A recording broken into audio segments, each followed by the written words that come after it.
Welcome to Eye on Western Cape, and we're here to talk about the economy of the Western Cape. And I must say that the woman that's on my left now is sort of, she epitomises the Western Cape. She's proudly a Cape Townian and proudly South African.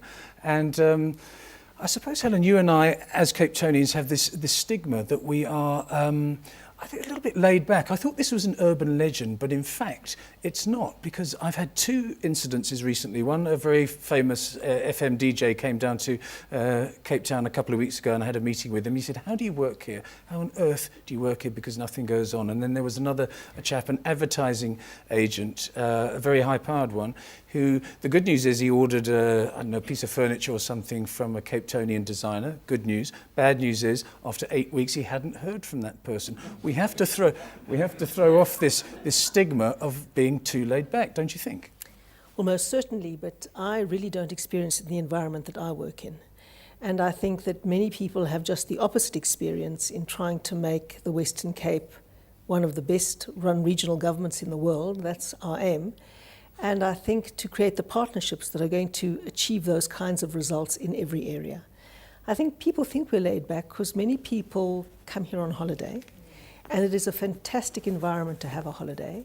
And the tourism sector is so well geared that they can make anybody, however stressed they are, feel really relaxed.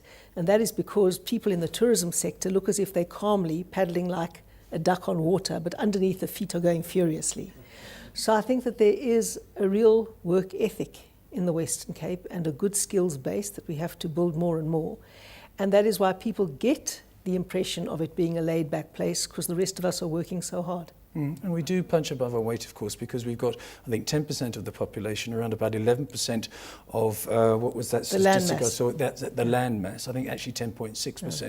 But we've got just under 15% of the GDP of the country. So we're probably more productive than those rather snooty Gautengers. Who've got platinum and gold and everything else. I mean, they've got it given to them. We have to work for it. Well, we have to absolutely work for it and make sure that our services sectors outperform anything in the rest of the country or in the rest of the continent, and indeed are competitive everywhere in the world, because today capital and skills are so mobile. And we have to make sure that people choose to be in the Western Cape, choose to invest in the Western Cape, choose to have their assets managed from the Western Cape. And more people are choosing to do that. So where you have a service-based economy, you really have to be jacked up and focused rather than just a resource-based economy. But do we have the infrastructure to attract people here? For example, there was a great big fanfare about, for example, call centres coming to Cape Town, and I work at the Artscape Theatre. Anyway, there was a big call centre there, and either they've moved or they've disappeared, and I wonder if that was a corporate-specific move or whether it was to do with the Western Cape and the fact that we couldn't accommodate them. I think it was definitely a corporate-specific development, because I've just been opening a business processing outsourcing centre this very week, a call centre. And in fact, we've attracted some of the biggest brands in the world. Google, Amazon, Lufthansa, a whole range of very big brands have chosen to position their call centres and their BPO centres right here in Cape Town, because we have the skills and we have the capacity. And we are fortuitously in the right time zone as well. So all of those things come together very well.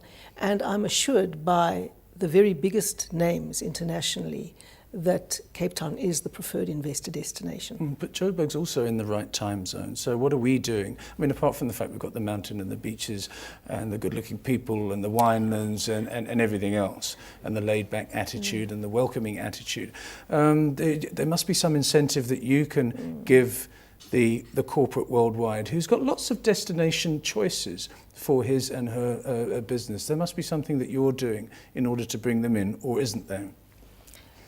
Well, we've got a lot of natural advantages, I do have to say that.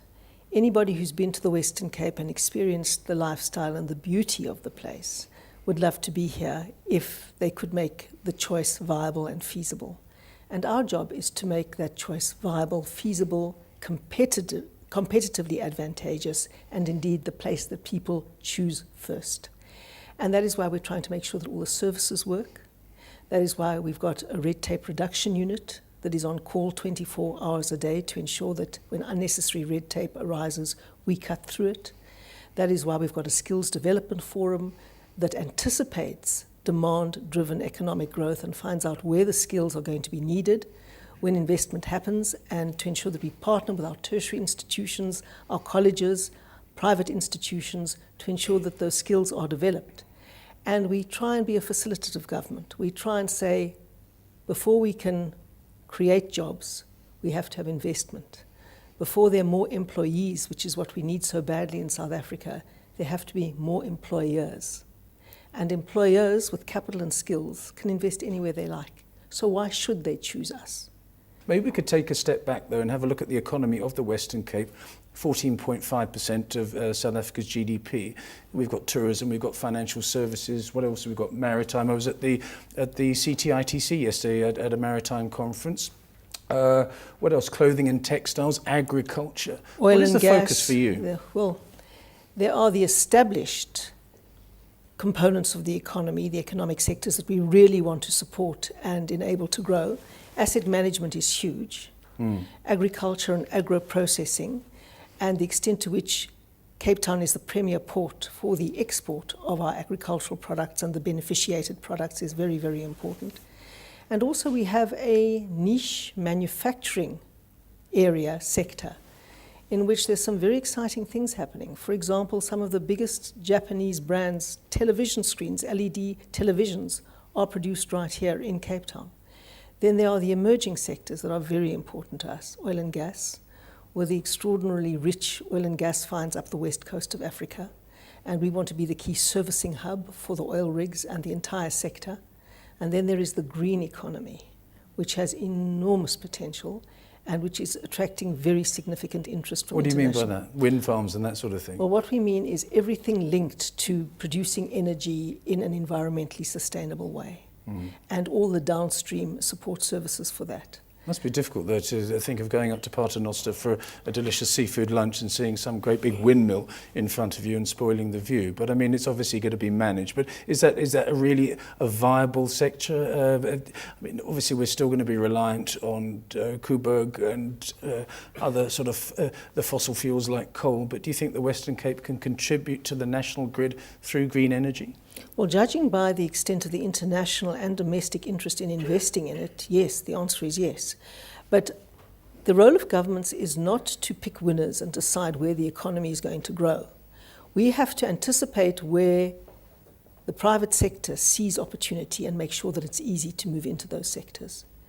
And our job is to remove all the terrible red tape and regulatory obstacles that are impeding investment in the new sectors, and ensure, for example, that Eskom's monopoly doesn't put people off and that people, in fact, can feed into the grid and can start competitive grids if necessary. So we need to open up the economy. We need to ensure that we encourage investors. We need to ensure that we have very strong competition in all the sectors and that the state makes it possible for all of that to happen rather than tries to monopolize a sector itself. It must be very difficult for you. You've made giant strides as leader of the DA in sort of trying to break another monopoly, i.e. The ruling government, and you've done well. But as I said to you after your great election results last time, now comes the difficult part. I think you had a backlash and you were the recipient of votes because of the backlash against certain other policies. We need not go into that. But now you've got to build on that. And on the one hand, you've got to say people want service delivery. But on the other hand, we're talking about the economy and economic development and therefore creation of wealth goes hand in hand with service delivery. So what do you say when you go to Khayelitsha and make a speech? Do you talk about service delivery or do you talk about economics? Does Tim Harris, your man, do that? How does it work? Well, across the board, in every single community in South Africa, poverty is seen as the number one problem in South Africa.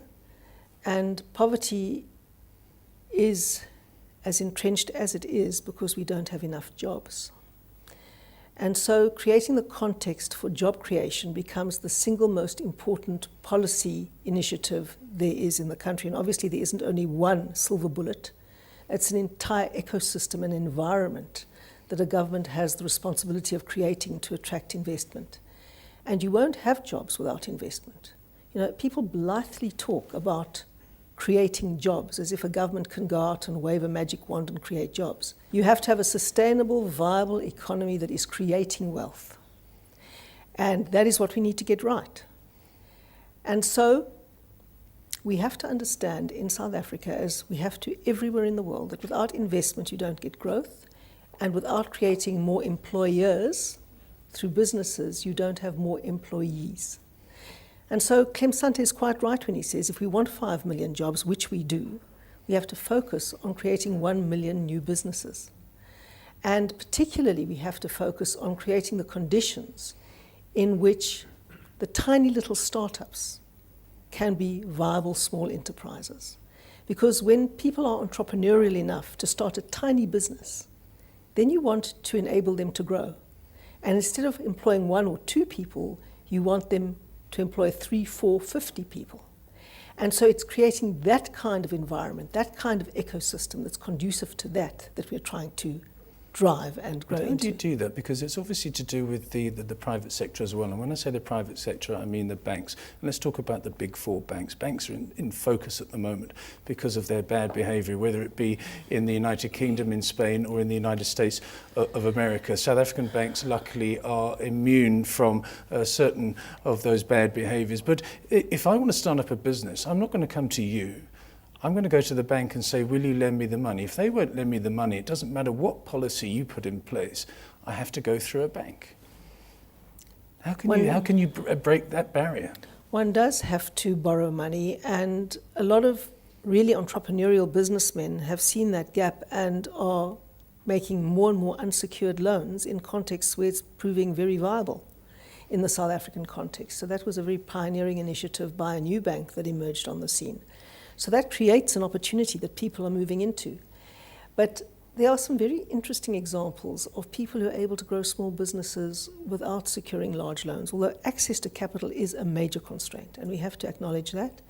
And in fact, I hope that banks come up with more and more products that enable young entrepreneurs to get over that. And we need much more venture capital, actually, in our system, where people are prepared to back a good idea and simply give it a chance. That we need much, much more of. And I'm delighted to see that the angel investors are coming into South Africa and looking for good ideas and being prepared to back them and being prepared to take a risk. So that's a growing sector, especially in the IT space. And we have a major initiative called Silicon Cape, which is attracting many, many really bright and good South Africans back from wherever they've been internationally, including from Silicon Valley in the United States, and having them start up here with their apps, with their ideas, and backing them. And there are people working very, very hard to put together that venture capital and working in partnership with universities to enable that to happen. One of the breaks on that is, of course, owning their own intellectual property, which is very important for us to get right. But we're trying to create that environment to achieve that. So venture capital is crucial, but I'm also delighted to see that in some areas, for example, such as the spaza shops, which are tiny micro enterprises in people's homes, where they start a little house shop, for example. Some entrepreneur came up with the idea of selling electricity and airtime from these spaza shops, invented a little device that you could put on a cell phone to print a receipt, and then got far more traffic coming over the thresholds of these tiny little house shops that we call spaza shops in South Africa, and then enable those tiny little one-person businesses to grow into 2- or 3-person businesses. So these things happen across an entire range, and that is what we're looking at, and we are trying to encourage that full spectrum. And we've been successful in other areas as well. I mean, the World Cup 2010, it was great. I had great fun at the Greenpoint Stadium. Yeah. The fact that it's redundant at the moment is something that you must address, I think. But tourism, I've noticed the tourism numbers, despite the fact that the rand has been relatively strong, it's gone weak in the last month or so, we've been attracting more and more tourists. And that's a direct result, I think, of 2010, but also, of course, I think of the fact that we are, as Cape Townians, very attractive to the international traveller. The other thing is the design, the World Design Capital. Yeah, World Design Capital 2014. Design Capital 2014. That's the sort of thing. Small stuff, but you can build on that. That's big. That's really big. I mean, the World Cup 2010 was big, and we used it to gear for the tourism market internationally. Excuse me. And we have become tremendously geared for the international tourism market. There is nothing you can't do in South Africa. We've got everything, and the Western Cape has everything concentrated. We must be very careful, sorry to interrupt, that we don't rip people off though, because I did have some visitors here around about 2 months ago, and they said, you are as expensive as other destinations, and quite honestly, you don't quite justify that. We mustn't kill the goose that lays these golden tourism eggs. Well, we've got a range of choices in Cape Town. You can go from the most expensive to very affordable and get quality. So it's the range of choice that is important, and I think we've got that here. We've got everything from the most spectacular beaches and mountains and scenery in the world, the most spectacular floral kingdom in the world, to the game farms. We've got the airport that was voted the best airport in Africa for 2 years in a row, which is wonderful. We've got viable infrastructure, things work here. And we've got an extraordinary range of options. I learned today for the very first time that we also have the longest foofy slide in the world, in case anybody's interested in seeing that. Where's that?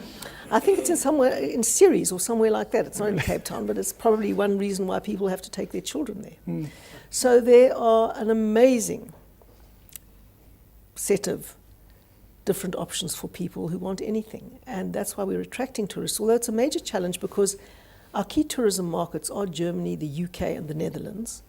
And given that, and given what's happened to the euro and the eurozone, we've been under great pressure to diversify our tourism markets, and that pressure has been very good for us because we are doing that. And I think this crisis will turn out to have been an enormous opportunity for us in South Africa.